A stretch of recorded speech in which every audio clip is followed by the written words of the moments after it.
everyone, it's Jack from Cultaholic.com, and the Paul Heyman era has begun on Monday Night Raw. Okay, I don't actually know for certain how much of an influence Heyman had on this week's show, but was it better or worse than normal? There's only one way to find out, and that is by assigning each individual segment a lovely individual grade. That's right, this is Monday Night Raw Graded.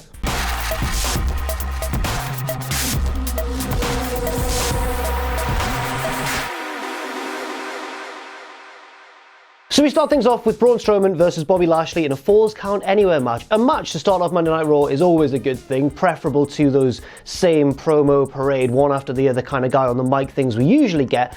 But I guess maybe you'd think that Strowman versus Lashley wouldn't be the most enthralling match to kick off the show, and you'd be wrong. This match didn't last very long. It was Falls Count Anywhere, so basically Lashley and Strowman took each other to the outside. There was some chair shots, there was some crowd brawling. They worked their way up to the stage, and then things just kicked off massively. Basically, Lashley hit Strowman with a vertical suplex on the stage or on the ramp. Everyone went, oh, because it sounded pretty nasty. Then Lashley set up for a spear, but Strowman rose to his feet, charged at Lashley, and not even tackled him, or just like shouldered, just trucked him through the back of the set, and everything exploded. There was so much pyro. It was clearly staged, but it was awesome. The crowd loved it. There were EMTs. There was an ambulance a bit later. People were getting stretchered out. It was such an exciting way to start off Monday Night Raw. Before I give a grade to this segment though, I do want to mention that during the intro, before this match even took place, we had a little accidental clip shown of the Street Profits backstage, just for a couple of seconds, and then they were like, oh no, back to the action. And I thought, was that an accident? Or was that an accident on purpose to show everyone, look, the Street Profits are here, stay tuned later on? I'm not quite certain yet, I can't make up my mind. What did you think? But the most important thing about this opening segment, of course, was the set explosion and the crashing through the back of the stage and everything. This has been rumoured to be setting up to a new stage, a new look for Monday Night Raw, which I'd be in favour of. I think it would be nice to get a little refresh. And yeah, I just thoroughly enjoyed it as an opening. It was very eye-catching and very entertaining. I'm going to give this overall an A- grade, not an A, because one or two little things took away from it a little bit. There was Lashley selling afterwards, which was a bit Devon Dudley, but you know, that's okay. And also the fact that commentary kind of took away from the moment a little bit for me. Not so much Corey Graves, who shouted, holy like he swore when this happened, which really made it feel real. But then I guess Cole went a bit overly serious. He was like, hope everything's okay, when it was clearly a planned part of the show. I don't know, I've got mixed feelings on it. Or I did have mixed feelings on it, but then as the night wore on and we had baby faces, and heels alike wishing Strowman and Lashley well, I thought, maybe they're trying to drive it home a little bit too much. I don't know, I still thought it was really good. The match itself wasn't really much of anything, but the set and the whole spot around it more than made up for that. So A- grade, really hot start to Monday Night Raw. The Heyman era is in effect, everyone. Next up, we had a tag team match between the Viking Raiders and Xavier Woods and Big E of the New Day. This match didn't actually go on for very long. It was one of those weird, convoluted pieces of booking to adhere to this new weird rule about commercial breaks and no wrestling taking place during the commercial breaks. But every commercial break happens in the middle of a match, so they need to find a way to break up the match. It was one, you know what I'm talking about, it was one of those ones. So yeah, the first few minutes of the match are basically the War Raiders dominating, but then the New Day starting to make their comeback. But just as the New Day start to make their comeback, Samoa Joe runs out, the new challenger for Kofi Kingston's WWE Championship. He chokes out Xavier Woods until Kofi comes out to make the save. Then we hit a commercial break, and then when we return, of course, it's six-man tag team action. And the match is pretty short, but it's pretty exciting, pretty good stuff. It's nothing spectacular out of this world, but it's pretty decent. Joe is just healing it up excellently with his facial expressions and his sadistic nature. And the ending comes when Woods, Big E, and the Raiders all take each other out with dives. Ivar has the last dive, gets back on the apron. Kofi hits the Trouble in Paradise to knock him back to the outside, but as he's looking over the top rope, Joe sneaks up from behind, clamps on the clutch, and chokes out the WWE Champion. Pretty impactful stuff. I'm going to give this a B+. It was a good match despite the whole interruption for the commercial break, and also I think as well, it was really good from a psychological point of view. It wasn't the most spectacular match, as I say, in terms of sheer action, but at the same time, Joe did really well establishing himself as a dangerous and sadistic threat, as he always does. And Kofi as well did a really good job of selling the fact that his title reign could be in serious danger. I don't even mind that the champion lost, because Kofi rarely loses since winning the belt, which is a good thing, but he was blindsided, he was choked out, and his selling of the clutch was really good as well. He looked calm, like he was trying to figure out a way out of the clutch, and then as he gradually started to pass out, he panicked a bit more, and then eventually, yeah, it was the end of the match. I thought that was excellently done. I enjoyed the match as well. And yeah, I think a B+ grade is pretty fair. Strong start to Monday Night Raw. The Heyman era is in effect. Let's go. Next up, Shane McMahon and Drew McIntyre hit the ring. Yes, there was some 24/7 shenanigans backstage, and there was some little promos and stuff to set up later on in the night, but I'll recap all of that as those relevant segments crop up later on. Do not worry, because the Heyman era is in effect. I'm going to stop saying that. So yeah, Shane and Drew hit the ring and grab a mic, and Shane says, right, so Reigns must have called Undertaker last week and begged him for help, and everyone's like, boo. But I can't tell if they're going, boo, that's a mean thing you said, or boo, you're Shane McMahon, go away, please. Shane then says he's actually looking forward to tangling with The Undertaker again, which I didn't actually mind too much because they have wrestled before. WrestleMania 32, of course, that ridiculous Hell in a Cell match, which Shane obviously stole the show at, diving off the top of the cell. I was there. It's still one of the most insane things I've ever seen live. But at the same time, Shane then says, well, also, I can promise you there's going to be no surprises at Extreme Rules. The match at Extreme Rules, just to clarify, is Reigns and Taker versus Drew and Shane. So Shane's implying by saying that Reigns and Undertaker winning, two of the winningest superstars in WWE history winning at Extreme Rules, would be a surprise. There's heel cockiness and then there's delusion. But it's decent stuff on the mic. Then Drew gets the mic and also cuts a good promo saying, I'm not a normal man and I'm not scared of The Undertaker. And I'm like, yes, this is what we want. We want this eventually, I guess, to build to Drew versus Taker, with perhaps Drew getting the huge rub by beating Undertaker. But then the gong hits, Taker comes out, and Shane and Drew just get out the ring. They're like, we don't want any of this. And I was like, so you are scared then, Drew? I don't mind Shane being scared. Yes, he's tangled with Taker before, but he should be scared of Taker. You know, it's the bloody Undertaker, and he did terrible things to Shane at WrestleMania 32. Whereas Drew, I don't think should be scared of Undertaker. He's not a cowardly heel. He's Shane's hired gun, but he's certainly not a coward. He's just an evil man. I don't like the idea that he's gone, I'm not scared of you, Undertaker. Then the gong hits and he's like, oh no, let's get out of the ring. I'm so sorry for that accent. Taker makes his slow way down to the ring, gets in there, grabs the mic and says he's here to collect their souls. It's the Undertaker saying Undertaker-y things. Taker also says that, you know what, Shane, you may be the best in this world, but the realm I'm going to send you guys to is going to be, you're just going to be two tortured souls, and I've dug some holes and you'll never rest in peace. And everyone went, ooh, and I went, no. Don't acknowledge that Shane's the best in the world, even if it's this world and the nether realm and stuff. Don't agree with Shane's proclamation that he's the best in the world. We now have the Undertaker going, Shane, you may be the best in the world, but I'm going to murder you and send you off, and then you'll not be the best on this planet. And, stop it. Shane's not the best in the world. He's a very naughty boy. It sounds harsh, but I'm going to give this a C-.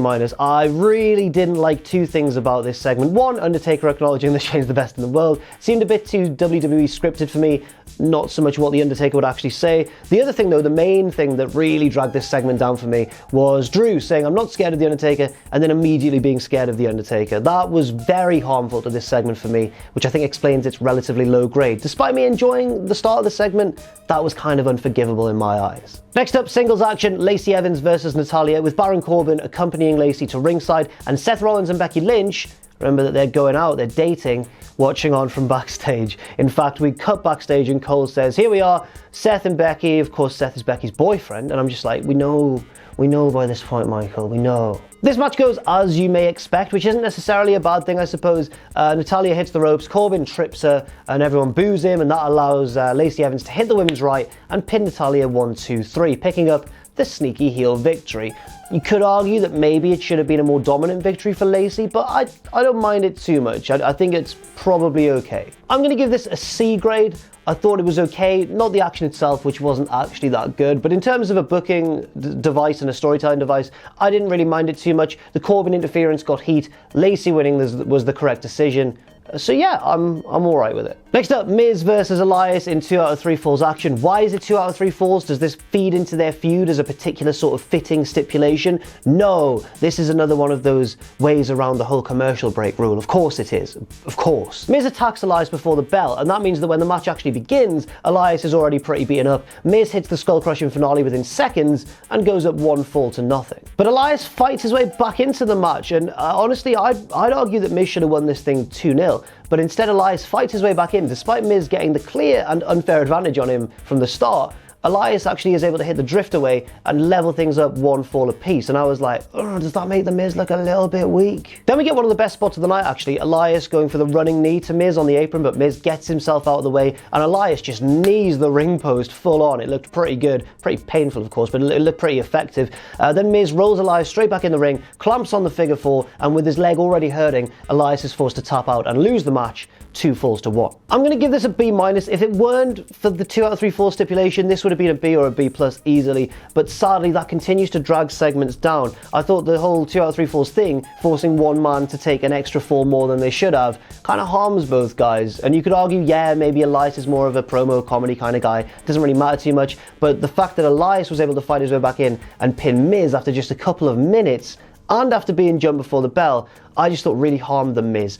On the positive side of things though, I really am intrigued by the Miz's new ruthless side to his character, jumping Elias before the bell, capitalising on the whole knee injury, and just looking like a man on a mission. Looks like he's got revenge on his mind, and hopefully he just batters Shane at some point, please. But yeah, B- is the grade.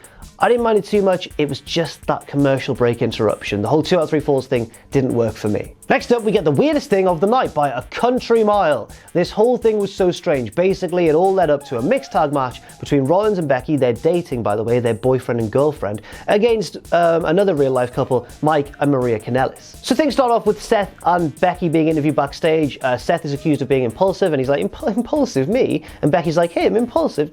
I think that may be a joke about the whole Twitter thing that happened last week with Rollins and Ospreay. If you've seen it, you've definitely seen it, unless you've been living under a rock. If you haven't, Rollins and Ospreay got into a bit of an argument on Twitter, and Rollins came across like a bit of a dick. I don't want to say that, but a little bit. I think this whole impulsive thing was a comment on that. Becky and Seth then remind us all of the stipulation that if one of them loses at Extreme Rules in the mixed tag match against Lacey and Baron, then they both lose their titles, and they kind of warn each other, you better not lose my title, well, you better not lose my title. That was okay. Didn't mind that, because that sort of fits both their characters, especially Becky's. But then they're interrupted by Mike and Maria Kanellis, and Maria says, you know what, Becky, you may have beaten Ronda Rousey at WrestleMania, but I gave birth to an 8-pound, I pushed an 8-pound baby out of my uterus. And I was like, whoa, where did that come from? And I'm not trying to, right, look, I'm not trying to play down the miracle of childbirth. It's a wonderful thing. It's also a very difficult thing. And I'm glad that as a man, I never have to go through that. But at the same time, many, many women have given birth. I know loads myself.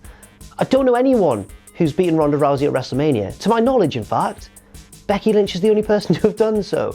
I don't understand Maria's logic, and I don't understand why the whole pregnancy thing played into this. It would play into it a lot more when we get to the match. Let's take a look at what happened. So the whole match is set up by Maria challenging them, saying, tonight me and my bitch, her husband, Mike Kanellis, are gonna beat you, Seth, and your bitch. Becky's Seth's bit. It's a bitch fest, everyone. The Heyman era? No, this wasn't a Heyman segment. I can probably guess who wrote this one, but I'm not going to name any names. So in the match, Seth is just dealing with Mike Kanellis easily, grabs his arm, forces him to tag in Maria, and then Becky gets in the ring and chases Maria to the outside. Maria wants no part of Becky Lynch. She grabs a microphone, which isn't turned on for her, but she does an alright job of stalling. Then she goes, I'm pregnant! Don't hit me, I'm pregnant. And Becky's like, oh, okay then. Mike's on the apron going, you're pregnant? What? I didn't know this. And Maria goes, that's right. And I bet it's not your baby, because you're not man enough to impregnate me. And I'm like, what has happened? What's going on? Becky then grabs Mike Kanellis, hoists him back over the top rope into the ring, and taps him out with the disarm her, or the disarm him, I suppose. Mike taps out, they've lost the match. Seth and Becky are like, we're the winners, off you go. And then Maria cuts a bizarre heel promo on Mike in the ring afterwards. Like, she's like, you're not a man, you couldn't win the match for me. The only man out here was Becky Lynch, the man. So maybe next time, I'll ask her to impregnate me. And I'm just like, what? Where did this come from? This gets an E grade. I really didn't like this. I don't know if it just went over my head. Let me know what you think, because I think the response I saw online was way more mixed than my own opinion on it, which is that it was weird and out of place and weirdly written and badly written and kind of trash. I just didn't enjoy this one little bit. One thing I also will say is that Mike Kanellis, I don't think, was the legal man when Becky got him back in the ring. And also, aren't the rules of WWE mixed tags that men and women can't get falls on each other? It doesn't, you know what? It's fine. It's absolutely fine.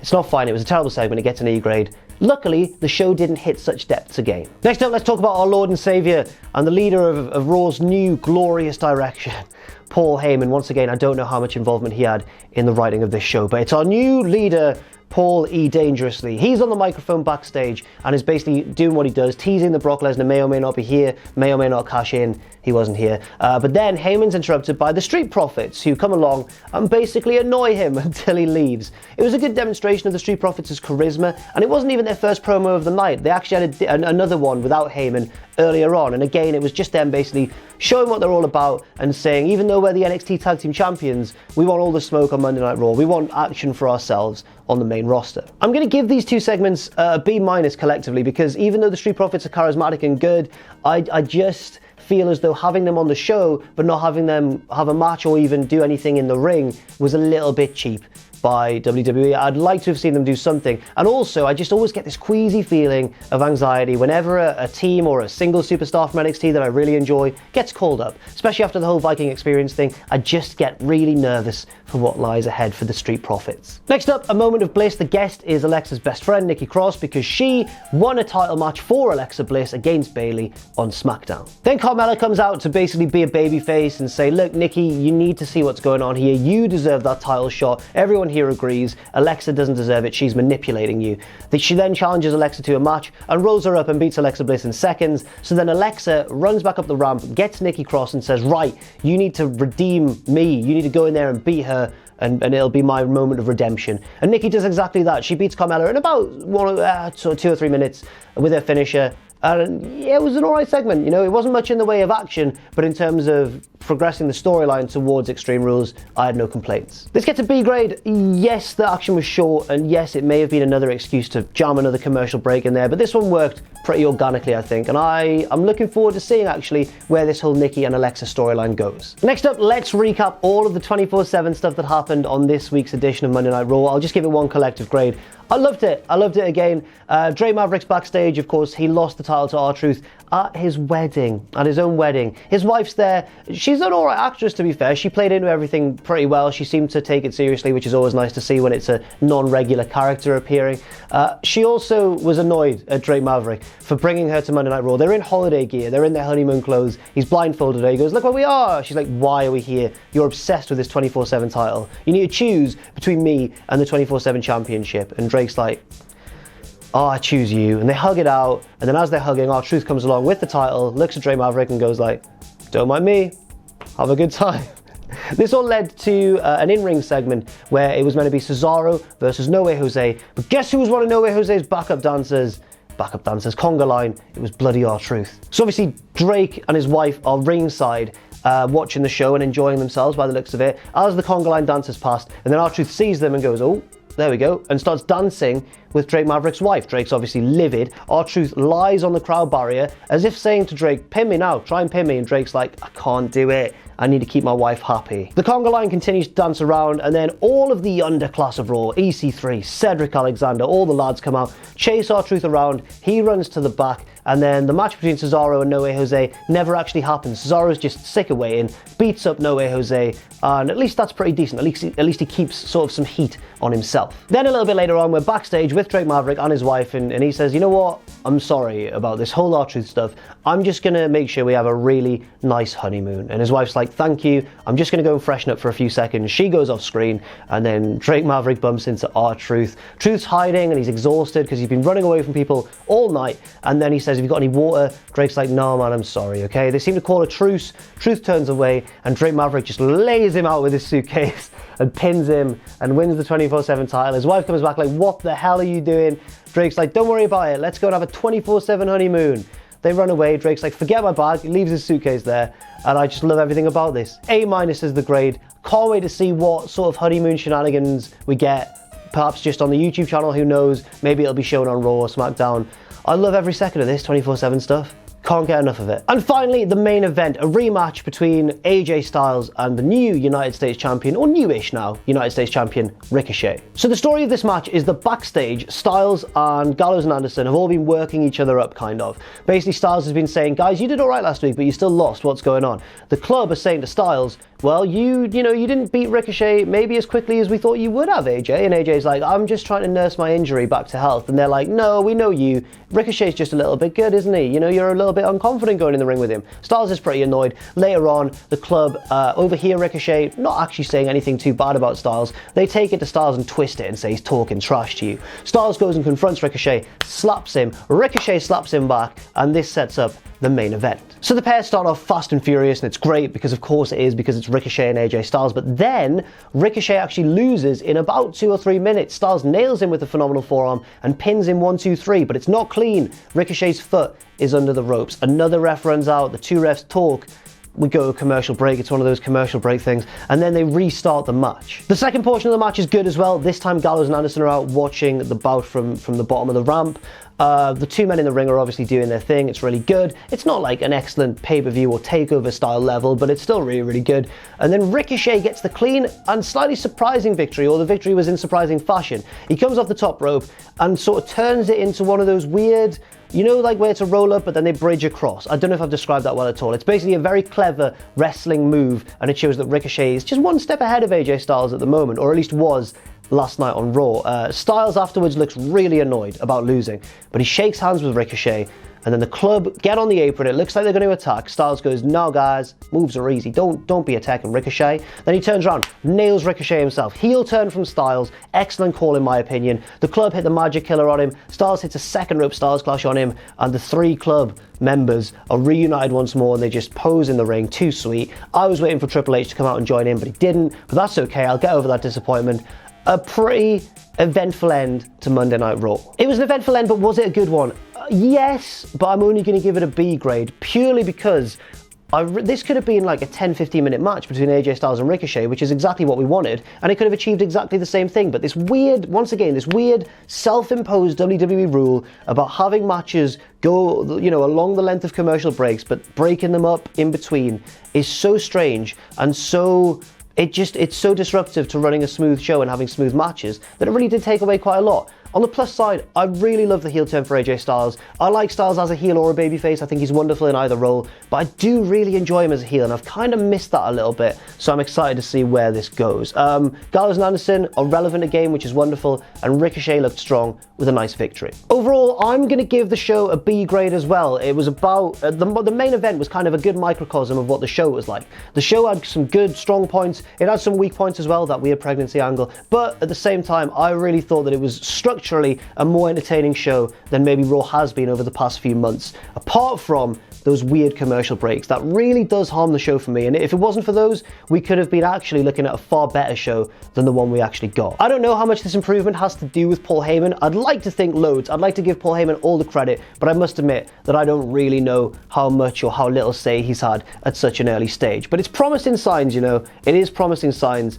and I think that maybe we could see a marked improvement in Raw over the coming months. Thanks very much for watching, and let us know what you think in the comments section down below. You can follow Cultaholic on Twitter at Cultaholic and on Facebook at facebook.com/Cultaholic. If you enjoy what we do, then please do check out our Patreon, patreon.com/Cultaholic, where you can pledge. And don't forget, of course, most importantly of all, to hit subscribe and to join us.